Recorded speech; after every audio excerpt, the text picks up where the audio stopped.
Pearls pasti pernah mendengar soal penyakit pneumonia atau penyakit peradangan pada paru. Nah, di video kali ini saya akan menjelaskan penyakit pneumonia mulai dari definisi, gejala, pengobatan, hingga pencegahan dari penyakit pneumonia.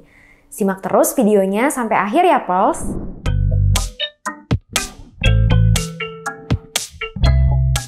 Nah, jadi pneumonia atau dalam istilah awam dikenal dengan istilah peradangan pada paru, ini merupakan salah satu penyakit pada paru yang disebabkan karena adanya infeksi.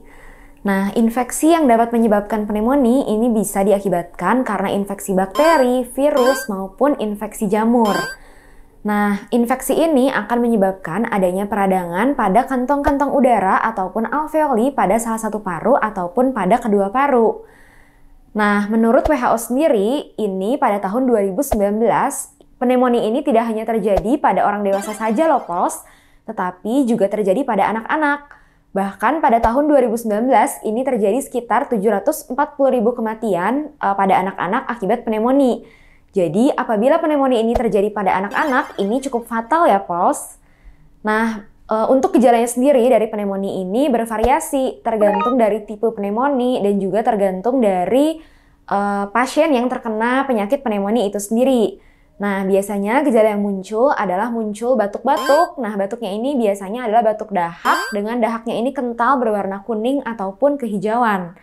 Kemudian juga POS yang mengalami pneumonia bisa muncul adanya sesak nafas, nyeri dada, kemudian juga ada demam, menggigil, berkeringat, hingga ada penurunan berat badan.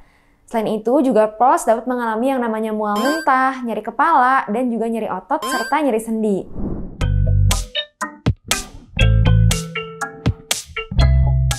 Untuk faktor penularan dari pneumonia ini mirip dengan virus COVID-19 ya, POS, karena virus COVID-19 ini juga merupakan salah satu penyebab pneumonia. Nah, jadi penularannya adalah lewat droplet atau lewat percikan air liur. Jadi misalnya Pos yang sedang sakit nih, yang sedang terinfeksi oleh kuman penyebab pneumonia, kemudian misalnya dia batuk ataupun bersin, kemudian dia tidak menggunakan masker, kemudian percikan dari batuk ataupun bersinnya tadi ternyata terhirup oleh orang lain yang sehat. Jadi untuk cara penularannya adalah lewat droplet atau percikan air liur ya, Pos.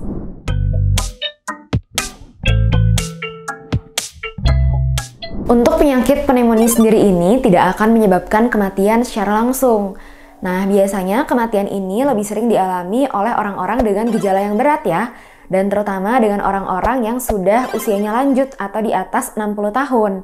Selain itu, juga biasanya kematian ini lebih sering terjadi pada orang-orang yang disertai dengan penyakit komorbid atau penyakit yang lainnya, seperti misalnya penyakit darah tinggi, penyakit ginjal, ataupun penyakit diabetes mellitus. Nah, jadi untuk orang-orang dengan gejala yang ringan atau gejala yang tidak terlalu parah, biasanya penyakit pneumonia ini bisa sembuh dengan pengobatan-pengobatan yang diberikan dari dokter.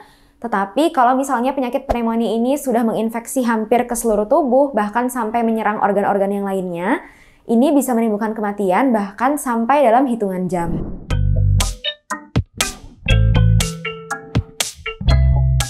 Nah, pada orang-orang yang mengalami penyakit pneumonia, biasanya pada saat berobat ke dokter, dokter akan melakukan anamnesis atau tanya jawab terlebih dahulu terkait keluhan yang dialami oleh pasien.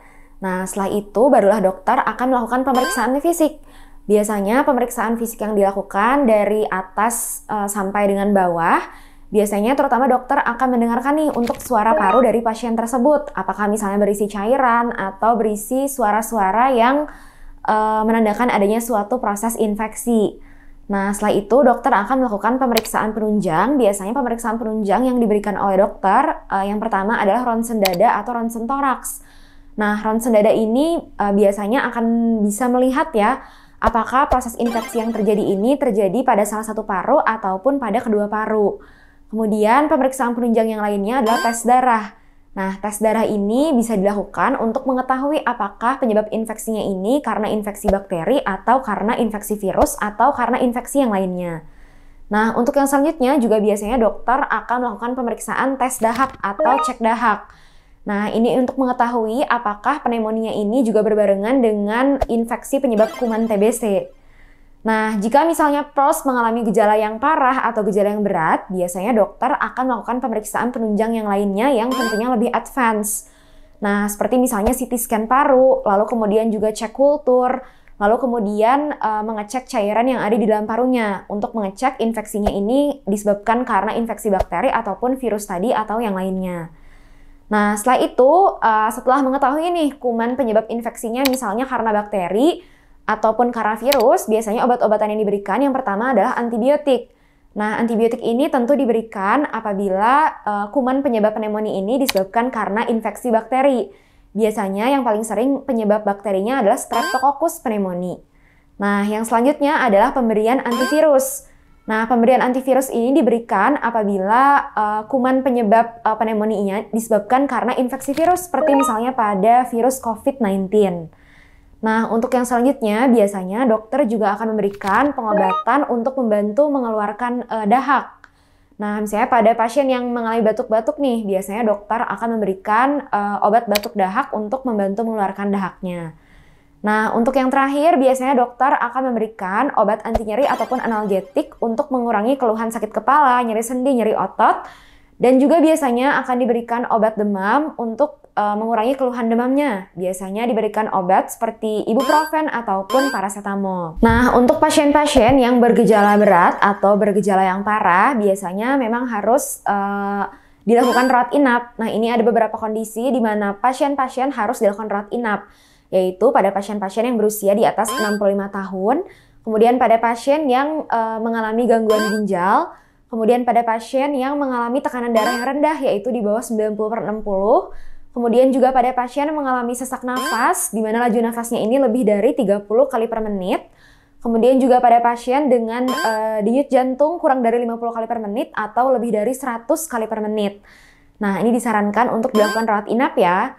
Sedangkan pada anak-anak, ini harus dilakukan rawat inap kalau misalnya anak-anak berusia di bawah 2 tahun, kemudian mengalami sesak nafas, anak mengalami penurunan kesadaran, saturasi oksigennya rendah, dan juga anak mengalami tanda-tanda kekurangan cairan ataupun dehidrasi.